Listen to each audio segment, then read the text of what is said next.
ನವೋದಯ ಅರ್ಜಿ 2027.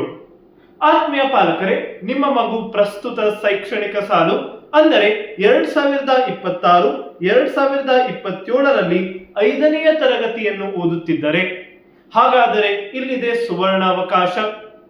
ಇದೇ ಜೂನ್ ಅಂದರೆ 2026ರಲ್ಲಿ ನವೋದಯ ವಿದ್ಯಾಲಯದಿಂದ ಅರ್ಜಿಯನ್ನು ಪ್ರಕಟಿಸಲಾಗುತ್ತದೆ. ಹಾಗಾದರೆ ನವೋದಯ ಅರ್ಜಿಯಲ್ಲಿ ನಿಮ್ಮ ಮಗುವನ್ನು ನೀವು ಒಬಿಸಿ ಮೀಸಲಾತಿಗೆ ಆಯ್ಕೆ ಮಾಡಿಕೊಳ್ಳಲು ಈ ನಿಯಮಗಳನ್ನು ತಪ್ಪದೇ ಪಾಲಿಸಬೇಕು. ಈ ವಿಡಿಯೋದಲ್ಲಿ ನಾವು ರಾಜ್ಯ ಸರ್ಕಾರದ ಒಬಿಸಿ ಹಾಗೂ ಕೇಂದ್ರ ಸರ್ಕಾರದ ಒಬಿಸಿ ಇವೆರಡರ ಮಧ್ಯೆ ಅಂತರವೇನು ಹಾಗೂ 27% ಆಯ್ಕೆಯಲ್ಲಿ ಮೀಸಲಾತಿ, ಇದು ಒಬಿಸಿ ಕೆಟಗರಿಗೆ. ಈ ಒಬಿಸಿ ಕೆಟಗರಿ ಯಾರಿಗೆ, ಇದರ ಬಗ್ಗೆ ಸಂಪೂರ್ಣ ಮಾಹಿತಿಯನ್ನು ಈ ವಿಡಿಯೋದಲ್ಲಿ ನೀಡಲಿದ್ದೇನೆ. ಇದು ವಿಕಾಸ್ ನವೋದಯ ಸೈನಿಕ್ ಕ್ಲಾಸಸ್ ಆಗಿದ್ದು ನಮ್ಮ ಯೂಟ್ಯೂಬ್ ಚಾನೆಲ್ ಅನ್ನು ನೀವು ಸಬ್ಸ್ಕ್ರೈಬ್ ಮಾಡಿರಿ. ಈ ವಿಡಿಯೋವನ್ನು ನಿಮ್ಮ ವಾಟ್ಸ್ಆಪ್ ಮತ್ತು ಫೇಸ್ಬುಕ್ ಗುಂಪುಗಳಲ್ಲಿ ಶೇರ್ ಮಾಡಿರಿ. ನಾವು ನಿಮ್ಮ ಮಕ್ಕಳ ಉಜ್ವಲ ಭವಿಷ್ಯಕ್ಕಾಗಿ ಮತ್ತು ವಸತಿ ಶಾಲೆಗಳ ಮಾಹಿತಿಗಾಗಿ ವಾಟ್ಸ್ಆಪ್ ಗ್ರೂಪ್ ಅನ್ನು ತಂದಿರುತ್ತೇವೆ. ಇದರ ಲಿಂಕ್ ಅನ್ನು ಈ ವಿಡಿಯೋದ ಕಮೆಂಟ್ ಬಾಕ್ಸಿನಲ್ಲಿ ನೀಡಿದ್ದೇವೆ, ಕೂಡಲೇ ಜಾಯಿನ್ ಆಗಿರಿ. ಈಗ ನವೋದಯ ವಿದ್ಯಾಲಯವು ಭಾರತದ ಒಂದು ಹೈ ಪ್ರೊಫೈಲ್ ಶಾಲೆ. ಏಕೆಂದರೆ ಇಲ್ಲಿ ಬಡ ಮಕ್ಕಳಿಗೆ, ಹಿಂದುಳಿದ ಮಕ್ಕಳಿಗೆ ಮತ್ತು ಆರ್ಥಿಕತೆಯಿಂದ ಬಳಲುತ್ತಿರುವ ಪಾಲಕರಿಗೆ ಇದು ಒಂದು ಸುವರ್ಣಾವಕಾಶ. ಏಕೆಂದರೆ 6ನೇ ತರಗತಿಯಿಂದ 12ನೇ ತರಗತಿಯವರೆಗೆ ಸಂಪೂರ್ಣ ಸಿಬಿಎಸ್ಇ ಇಂಗ್ಲಿಷ್ ಮಾಧ್ಯಮದಲ್ಲಿ ಸಂಪೂರ್ಣ ಉಚಿತ ಶಿಕ್ಷಣ ನೀಡುವ ಭಾರತದ ಒಂದು ಹೈ ಪ್ರೊಫೈಲ್ ಶಾಲೆಯಾಗಿದೆ. ಈ ಶಾಲೆಗೆ ಅರ್ಜಿಯನ್ನು ಸಲ್ಲಿಸಬೇಕಾಗುತ್ತದೆ. ಅರ್ಜಿಯಲ್ಲಿ ಒಬಿಸಿ ಕೆಟಗರಿ ಸೆಲೆಕ್ಟ್ ಮಾಡಿಕೊಳ್ಳಲು ಸಂಪೂರ್ಣ ಮಾಹಿತಿಯನ್ನು ಈ ವಿಡಿಯೋದಲ್ಲಿ ನೀಡಲಿದ್ದೇನೆ. ನವೋದಯ ಅಪ್ಲಿಕೇಶನ್. ಪೋಷಕರೇ, ಈ ದೊಡ್ಡ ತಪ್ಪು ಮಾಡಬೇಡಿ. ಪರೀಕ್ಷೆಯಲ್ಲಿ ಪಾಸ್ ಆದರೂ ಒಂದು ಸಣ್ಣ ತಪ್ಪು ಮಾಹಿತಿಯಿಂದ ಮಗುವಿನ ನವೋದಯದ ಸೀಟ್ ರದ್ದಾಗಬಹುದು.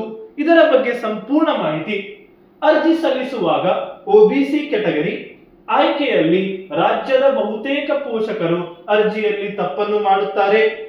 ನಿಮ್ಮ ಮಗುವಿನ ಭವಿಷ್ಯಕ್ಕಾಗಿ ಅರ್ಜಿ ಹಾಕುವ ಮುನ್ನ ಈ ನಿಯಮಗಳ ಬಗ್ಗೆ ಕಡ್ಡಾಯವಾಗಿ ನೀವು ತಿಳಿಯಬೇಕಾಗುತ್ತದೆ. ಕೇಂದ್ರ ಸರ್ಕಾರದ ಒಬಿಸಿ ವರ್ಸಸ್ ಕರ್ನಾಟಕ ಸರ್ಕಾರದ ಒಬಿಸಿ ಇವೆರಡರ ಮಧ್ಯ ಅಂತರವೇನು? ಜವಾಹರ ನವೋದಯ ವಿದ್ಯಾಲಯವು ಒಂದು ಕೇಂದ್ರ ಸರ್ಕಾರದ ಶಿಕ್ಷಣ ಸಚಿವಾಲಯದ ಅಡಿಯಲ್ಲಿ ಬರುತ್ತದೆ. ಅಂದರೆ ಈ ಶಾಲೆಯು ಸೆಂಟ್ರಲ್ ಬೋರ್ಡಿನಿಂದ ನಡೆಸಲಾಗುತ್ತದೆ. ಹಾಗಾದರೆ ನವೋದಯ ಅಡ್ಮಿಷನ್ಗೆ ಕರ್ನಾಟಕದ ರಾಜ್ಯದ ಮೀಸಲಾತಿ ನಿಯಮಗಳು ಅಂದರೆ ರಿಸರ್ವೇಶನ್ ರೂಲ್ಸ್ ಅನ್ವಯಿಸುವುದಿಲ್ಲ. ಇಲ್ಲಿ ಕೇವಲ ಕೇಂದ್ರ ಸರ್ಕಾರದ ಸೆಂಟ್ರಲ್ ಒಬಿಸಿ ಗೆಜೆಟ್ ಅನ್ನು ಮಾತ್ರ ಪರಿಗಣಿಸಲಾಗುತ್ತದೆ.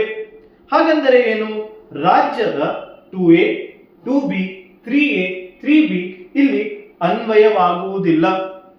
ಕರ್ನಾಟಕದಲ್ಲಿ ನಾವು ಜಾತಿ ಆಧಾರದ ಮೇಲೆ 2A, 2B, 3A ಅಥವಾ 3B ಈ ವರ್ಗಕ್ಕೆ ಸೇರುತ್ತೇವೆ. ಆದರೆ ರಾಜ್ಯದ ನಿಯಮದ ಪ್ರಕಾರ ನಾವೆಲ್ಲರೂ ಒಬಿಸಿ ಹೌದು. ಆದರೆ ಕೇಂದ್ರ ಸರ್ಕಾರದ ಲಿಸ್ಟಿನಲ್ಲಿ ಈ ವರ್ಗೀಕರಣ ಇರುವುದಿಲ್ಲ. ರಾಜ್ಯದ ಲಿಸ್ಟಿನಲ್ಲಿರುವ ಕೆಲವು ಉಪಜಾತಿಗಳನ್ನು ಕೇಂದ್ರದ ಒಬಿಸಿ ಲಿಸ್ಟಿನಿಂದ ಹೊರಯಿಡಲಾಗುತ್ತದೆ. ಅದರ ಬಗ್ಗೆ ಸಂಪೂರ್ಣ ಮಾಹಿತಿ. ಆತ್ಮೀಯ ಪಾಲಕರೇ, ಇದು ವಿಕಾಸ್ ನವೋದಯ ಸೈನಿಕ್ ಕ್ಲಾಸಸ್ ಆಗಿದ್ದು ನಮ್ಮ ವಸತಿ ಸಹಿತ ತರಬೇತಿ. ಇದು 4 ಮತ್ತು 5ನೇ ತರಗತಿಯ ವಿದ್ಯಾರ್ಥಿಗಳಿಗೆ ಕಂಪ್ಲೀಟ್ಲಿ ಅಂದರೆ ಪ್ಯೂರ್ಲಿ ಇಂಗ್ಲಿಷ್ ಮಾಧ್ಯಮದಲ್ಲೇ ವಸತಿ ಸಹಿತ ತರಬೇತಿ.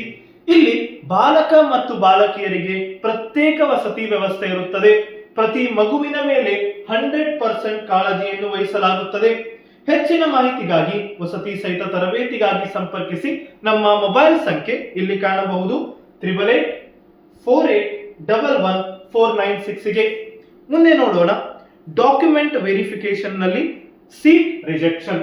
ನಿಮ್ಮ ಉಪಜಾತಿ ಕೇಂದ್ರದ ಲಿಸ್ಟಿನಲ್ಲಿ ಇಲ್ಲದಿದ್ದರೂ ನೀವು ಒಬಿಸಿ ಎಂದು ಸೆಲೆಕ್ಟ್ ಮಾಡಿದರೆ ತೊಂದರೆ ತಪ್ಪಿದ್ದಲ್ಲ. ಯಾಕೆ? ಮಗು ಮೆರಿಟ್ ಲಿಸ್ಟಿನಲ್ಲಿ ಬಂದರೂ ದಾಖಲೆ ಪರಿಶೀಲನೆ ಸಮಯದಲ್ಲಿ ಸೀಟನ್ನು ತಕ್ಷಣವೇ ತಿರಸ್ಕರಿಸಲಾಗುವುದು. ಅಂದರೆ ನಿಮ್ಮ ಮಗು ಆಯ್ಕೆಯಾದರೂ ಸಹ ಇಲ್ಲಿ ರಿಜೆಕ್ಟ್ ಆಗುತ್ತದೆ. ಏಕೆಂದರೆ ನೀವು ನಿಮ್ಮ ಮಗು ಒಬಿಸಿ ಪಂಗಡಕ್ಕೆ ಸೆಂಟ್ರಲ್ ಲಿಸ್ಟಿನಲ್ಲಿ ಸೇರದಿದ್ದರೂ ನೀವು ಒಬಿಸಿ ಎಂದು ಆಯ್ಕೆ ಮಾಡಿಕೊಂಡಿರುತ್ತೀರಿ. ಆಗ ಆ ಡಾಕ್ಯುಮೆಂಟ್ ವೆರಿಫಿಕೇಶನ್ ಸಮಯದಲ್ಲಿ ಒಬಿಸಿ ಕೆಟಗರಿಯ ಸರ್ಟಿಫಿಕೇಟ್ ಅನ್ನು ನೀವು ಸಲ್ಲಿಸದಿದ್ದರೆ ಆವಾಗ ನಿಮ್ಮ ಮಗುವಿನ ಆಯ್ಕೆಯಾದ ಸೀಟ್ ರದ್ದಾಗುತ್ತದೆ. ಇದು ಒಂದು ಬಹುತೇಕ ಪಾಲಕರ ಒಂದು ಅಳಲು ಆಗಿರುತ್ತದೆ. ಒಮ್ಮೆ ಸೀಟ್ ಅಂದರೆ ರಿಜೆಕ್ಟ್ ಆದರೆ ಯಾವುದೇ ಕಾರಣಕ್ಕೂ ಎರಡನೇ ಅವಕಾಶ ಅಥವಾ ತಿದ್ದುಪಡಿ ಮಾಡಲು ಬಿಡುವುದಿಲ್ಲ ಅಥವಾ ಅವಕಾಶವಿರುವುದಿಲ್ಲ. ಆದ್ದರಿಂದ ನೀವು ನಿಮ್ಮ ಅರ್ಜಿಯನ್ನು ಅಂದರೆ ನಿಮ್ಮ ಮಗುವಿನ ಅರ್ಜಿಯನ್ನು ಸಲ್ಲಿಸುವಾಗ ಅತಿ ಎಚ್ಚರ ವಹಿಸಿ ಸಲ್ಲಿಸಬೇಕಾಗುತ್ತದೆ. ಯಾವಾಗ ಜನರಲ್ ಅಥವಾ ಅನ್ರಿಸರ್ವ್ಡ್ ಅಂತ ನೀವು ಅರ್ಜಿ ಹಾಕಬೇಕಾಗುತ್ತದೆ. ನಿಮ್ಮ ನಿರ್ದಿಷ್ಟ ಉಪಜಾತಿ ಕೇಂದ್ರ ಸರ್ಕಾರದ ಒಬಿಸಿ ಲಿಸ್ಟಿನಲ್ಲಿ ಇಲ್ಲದಿದ್ದರೆ ನೀವು ಹಿಂದುಳಿದ ವರ್ಗಕ್ಕೆ ಒಳಪಡುವುದಿಲ್ಲ.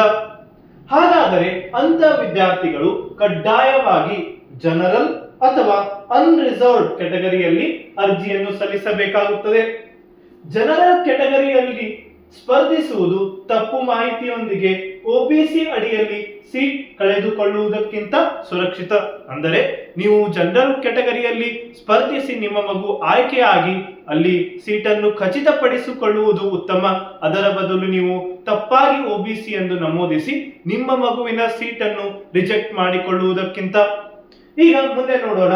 ಅರ್ಜಿ ಹಾಕುವ ಮುನ್ನ ಪೋಷಕರು ಇದನ್ನು ಪರಿಶೀಲಿಸಿ ತಕ್ಷಣ ರಾಷ್ಟ್ರೀಯ ಹಿಂದುಳಿದ ವರ್ಗಗಳ ಆಯೋಗದ ವೆಬ್ಸೈಟ್ಗೆ ಅಂದರೆ ncbc.nic.in ಭೇಟಿ ನೀಡಿ ಅಲ್ಲಿ ಕರ್ನಾಟಕ ರಾಜ್ಯದ ಸೆಂಟ್ರಲ್ ಒಬಿಸಿ ಲಿಸ್ಟಿನಲ್ಲಿ ನಿಮ್ಮ ಉಪಜಾತಿಯ ಹೆಸರು ಸರಿಯಾದ ಸ್ಪೆಲ್ಲಿಂಗ್ ನೊಂದಿಗೆ ಇದೆ ಎಂದು ಒಮ್ಮೆ ಖಚಿತಪಡಿಸಿಕೊಳ್ಳಿ.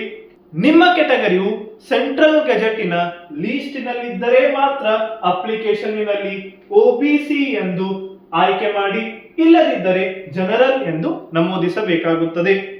ಆತ್ಮೀಯ ಪಾಲಕರೇ, ನಾವು ವಿಕಾಸ್ ನವೋದಯ ಸೈನಿಕ್ ಆನ್ಲೈನ್ ಕ್ಲಾಸಸ್ ಇದು ಪ್ಯೂರ್ಲಿ ಇಂಗ್ಲಿಷ್ ಮಾಧ್ಯಮದಲ್ಲಿ ಪ್ರತಿದಿನ ಲೈವ್ ಕ್ಲಾಸಸ್ಸಿನ ಸಮಯ ಸಾಯಂಕಾಲ 7:30 ರಿಂದ 8:30. ಇದರಲ್ಲಿ ಸೈನಿಕ್ ಸ್ಕೂಲ್, ರಾಷ್ಟ್ರೀಯ ಮಿಲಿಟರಿ ಸ್ಕೂಲ್ ಹಾಗೂ ನವೋದಯ ವಿದ್ಯಾಲಯಗಳ ಬಗ್ಗೆ ಸಂಪೂರ್ಣವಾಗಿ ಸಮಗ್ರ ತರಬೇತಿಯನ್ನು ನೀಡಲಾಗುವುದು. ಪ್ರತಿ ಸೋಮವಾರ ವೀಕ್ಲಿ ಟೆಸ್ಟ್ ಸಹ ಇರುತ್ತದೆ.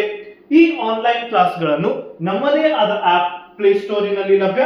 ವಿಕಾಸ್ ನವೋದಯ ಸೈನಿಕ್ ಕ್ಲಾಸಸ್ಸಿನಲ್ಲಿ ಪ್ರತಿದಿನ ಲೈವ್ ಕ್ಲಾಸಸ್ಸಿನಲ್ಲಿ ನಿಮ್ಮ ಮಗು ಹ್ಯಾಂಡ್ ರೈಸ್ ಮೂಲಕ, ಧ್ವನಿಯ ಮೂಲಕ ಸಂಭಾಷಣೆ ಮಾಡಬಹುದು. ಚಾಟ್ ಮೂಲಕ ನಿಮ್ಮ ಮಗು ಡೌಟ್ಸ್ ಗಳನ್ನು ಕ್ಲಿಯರ್ ಮಾಡಿಕೊಳ್ಳಬಹುದು. ನಾವು ವಿಶೇಷವಾಗಿ 7 ಮತ್ತು 8ನೇ ತರಗತಿಯ ವಿದ್ಯಾರ್ಥಿಗಳಿಗೂ ನವೋದಯ ಪ್ರವೇಶ ಪರೀಕ್ಷೆಗೆ ಆನ್ಲೈನ್ ಲೈವ್ ಕ್ಲಾಸಸ್ ಅನ್ನು ತಂದಿದ್ದೇವೆ. ಈ ಆನ್ಲೈನ್ ಲೈವ್ ಕ್ಲಾಸಸ್ಸಿನ ಹೆಚ್ಚಿನ ಮಾಹಿತಿಗಾಗಿ ನಮ್ಮ ಮೊಬೈಲ್ ಸಂಖ್ಯೆ 8848111496 ಗೆ ಸಂಪರ್ಕಿಸಿ. ಸೆಂಟ್ರಲ್ ಒಬಿಸಿ ಎನ್ಸಿಎಲ್ ಸರ್ಟಿಫಿಕೇಟ್ ಕಡ್ಡಾಯ. ಈಗ ನೀವು ಸೆಂಟ್ರಲ್ ಗೆಜೆಟಿನಲ್ಲಿ ನಿಮ್ಮ ಕೆಟಗರಿ ಒಬಿಸಿ ಎಂದು ನೀವು ಖಚಿತಪಡಿಸಿಕೊಂಡಿದ್ದಲ್ಲಿ ನೀವು ಯಾವ ಸರ್ಟಿಫಿಕೇಟ್ ಅನ್ನು ಪಡೆದುಕೊಳ್ಳಬೇಕು? ಆಗ ಇಲ್ಲಿ ಕಾಣಬಹುದು ಸೆಂಟ್ರಲ್ ಒಬಿಸಿ ಎನ್ಸಿಎಲ್ ಅಂದರೆ ಕೇವಲ ಆರ್ಡಿ ನಂಬರ್ ಇರುವ ಕರ್ನಾಟಕ ಸರ್ಕಾರದ ಕೆಟಗರಿ ಸರ್ಟಿಫಿಕೇಟ್ ಇಲ್ಲಿ ಅನ್ವಯವಾಗುವುದಿಲ್ಲ. ನಿಮ್ಮ ಹತ್ತಿರದ ನಾಡ ಕಚೇರಿ ಅಥವಾ ತಹಶೀಲ್ದಾರ್ ಕಚೇರಿಗೆ ಹೋಗಿ ಕೇಂದ್ರ ಸರ್ಕಾರದ ನಮೂನೆಯ ಅಂದರೆ ಸೆಂಟ್ರಲ್ ಗೆಜೆಟಿನಲ್ಲಿರುವ ಸೆಂಟ್ರಲ್ ಫಾರ್ಮ್ ಒಬಿಸಿ ನಾನ್ ಕ್ರಿಮಿ ಲೇಯರ್ ಸರ್ಟಿಫಿಕೇಟ್ ಪಡೆದುಕೊಳ್ಳಬೇಕಾಗುತ್ತದೆ. ಅಂದರೆ ಮಾತ್ರ ನೀವು ಒಬಿಸಿಗೆ ಅರ್ಜಿಯನ್ನು ಸಲ್ಲಿಸಬಹುದು. ದಾಖಲೆಗಳ ಕೊರತೆಯಿಂದ ಮಗುವಿನ ನವೋದಯದ ಕನಸು ಮತ್ತು 1 ವರ್ಷದ ಶ್ರಮ ವ್ಯರ್ಥೈಸದಂತೆ ಇಲ್ಲಿ ಕಡ್ಡಾಯವಾಗಿ ನೀವು ಎಚ್ಚರ ವಹಿಸಬೇಕಾಗುತ್ತದೆ. ಮಾಹಿತಿ ಹಂಚಿಕೊಳ್ಳಿ ಮತ್ತು ಮಗುವಿನ ಭವಿಷ್ಯ ಉಳಿಸಿ. ನವೋದಯ ಫಲಿತಾಂಶ ಬಂದ ನಂತರ ಅನೇಕ ಪಾಲಕರು ನಮಗೆ ಕರೆ ಮಾಡಿ ಮಾಹಿತಿ ಕೇಂದ್ರದಲ್ಲಿ ಅಥವಾ ನಾಡ ಕಚೇರಿಯಲ್ಲಿ ನಮಗೆ ಒಬಿಸಿ ಪ್ರಮಾಣ ಪತ್ರ ಸಿಗುತ್ತಿಲ್ಲ ಎಂದು, ತಮ್ಮ ಮಗುವಿನ ಆಯ್ಕೆಯಾದರೂ ಸೇರಿಸಲು ಸಾಧ್ಯವಾಗುತ್ತಿಲ್ಲ ಎಂದು ಹೇಳಿದ್ದಾರೆ. ಈ ತಪ್ಪನ್ನು ತಾವು ಮಾಡಬೇಡಿ. ಈ ಪ್ರಮುಖ ವಿಡಿಯೋವನ್ನು ಈಗಲೇ ನಿಮ್ಮ ವಾಟ್ಸ್ಆಪ್ ಗ್ರೂಪ್ ಮತ್ತು ಶಾಲೆಗಳ ವಾಟ್ಸ್ಆಪ್ ಗ್ರೂಪ್ ಮತ್ತು ಯಾರು ಈ ಅರ್ಜಿಯನ್ನು ಸಲ್ಲಿಸುತ್ತಿದ್ದಾರೆ ಅವರಿಗೆ ಶೇರ್ ಮಾಡಿರಿ ಮತ್ತು ಮಾಹಿತಿಯನ್ನು ತಿಳಿಸಿ. ನಮ್ಮ ವಾಟ್ಸ್ಆಪ್ ನಂಬರಿಗೆ ನೀವು ವಿಸಿಸಿ ಮತ್ತು ನಿಮ್ಮ ಮಗುವಿನ ಹೆಸರು ಮತ್ತು ಒಬಿಸಿ ಸರ್ಟಿಫಿಕೇಟ್ ಎಂದು ಕಳಿಸಿದರೆ ನಾವು ಇಲ್ಲಿ ಕಾಣಬಹುದು ನಮ್ಮ ವಾಟ್ಸ್ಆಪ್ ನಂಬರ್ 8884811496. ಇದಕ್ಕೆ ನಿಮ್ಮ ಮಗುವಿನ ಹೆಸರು ಮತ್ತು ಒಬಿಸಿ ಸರ್ಟಿಫಿಕೇಟ್ ಎಂದು ಕಳಿಸಿದರೆ ನಾವು ನಿಮಗೆ ಸೆಂಟ್ರಲ್ ಗೆಜೆಟಿನ ಲಿಸ್ಟಿನ ಒಂದು ಲಿಂಕ್ ಅನ್ನು ಕಳಿಸುತ್ತೇವೆ.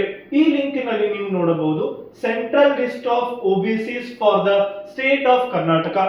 ಕರ್ನಾಟಕ ರಾಜ್ಯದ ಒಬಿಸಿ ಯಾವೆಲ್ಲ ಕೆಟಗರಿಗೆ ಸಿಗುತ್ತದೆ ಎಂಬುದರ ಬಗ್ಗೆ ಸಂಪೂರ್ಣ ಲಿಸ್ಟ್ ಜೊತೆಗೆ ಆ ದಿನಾಂಕಗಳ ಮಾಹಿತಿಯನ್ನು ಮತ್ತು ರೆಸಲ್ಯೂಷನ್ ನಂಬರ್ ಸಂಪೂರ್ಣ ದಾಖಲಾತಿ ಇಲ್ಲಿ ನಿಮಗೆ ಸಿಗುತ್ತದೆ. ಇಲ್ಲಿ ನಿಮ್ಮ ಕೆಟಗರಿಯ ಲಿಸ್ಟ್ ಅನ್ನು ನಿಮ್ಮ ಕೆಟಗರಿಯನ್ನು ನೀವು ಹುಡುಕಿ ಅದು ಇಲ್ಲಿ ಇದೆ ಇಲ್ಲವೇ ಎಂದು ಖಚಿತಪಡಿಸಿಕೊಂಡು ಮುಂದಿನ ಹೆಜ್ಜೆಯನ್ನು ತೆಗೆದುಕೊಳ್ಳಿ. ನಾನು ತಿಳಿಸಿದ ಹಾಗೆ ನಾವು 4 ಮತ್ತು 5ನೆಯ ತರಗತಿ ಹಾಗೂ 7 ಮತ್ತು 8ನೆಯ ತರಗತಿಯವರಿಗೆ ವಿಶೇಷವಾಗಿ ಆನ್ಲೈನ್ ಕ್ಲಾಸಸ್, ಪ್ರತಿದಿನ ಲೈವ್ ಕ್ಲಾಸಸ್ ಇಂಗ್ಲಿಷ್ ಮಾಧ್ಯಮದಲ್ಲೇ ಭಾರತದ ಪ್ರತ್ಯೇಕ ಪ್ಯೂರ್ಲಿ ಇಂಗ್ಲಿಷ್ ಮಾಧ್ಯಮದ ಆನ್ಲೈನ್ ಕ್ಲಾಸಸ್, ಅದು ನಮ್ಮದೇ ಆದ ಆಪ್ ವಿಕಾಸ್ ನವೋದಯ ಸೈನಿಕ್ ಕ್ಲಾಸಸ್ ಪ್ಲೇಸ್ಟೋರಿನಲ್ಲಿ ಲಭ್ಯ. ಮತ್ತು ಹೆಚ್ಚಿನ ಮಾಹಿತಿಗಾಗಿ ಆನ್ಲೈನ್ ಕ್ಲಾಸ್ಗಳ ಬಗ್ಗೆ ಹಾಗೂ ವಸತಿ ಸಹಿತ ತರಬೇತಿಗಳ ಬಗ್ಗೆ ಸಂಪರ್ಕಿಸಿ ನಮ್ಮ ಮೊಬೈಲ್ ಸಂಖ್ಯೆ 8848111496ಗೆ. ಆತ್ಮೀಯ ಪಾಲಕರೇ, ನಾನು ಅಜಿತ್ ಸಮೀರ್ ದೇಸಾಯಿ, ಸೈನಿಕ್ ಶಾಲೆ ಬಿಜಾಪುರದ ಹಳೆಯ ವಿದ್ಯಾರ್ಥಿ. ಈ ವಿಡಿಯೋದಲ್ಲಿ ಒಬಿಸಿ ಮೀಸಲಾತಿಯ ಬಗ್ಗೆ ಸಂಪೂರ್ಣ ಮಾಹಿತಿಯನ್ನು ನೀಡಿದ್ದೇನೆ. V for victory, V for Vikas. ಧನ್ಯವಾದಗಳು.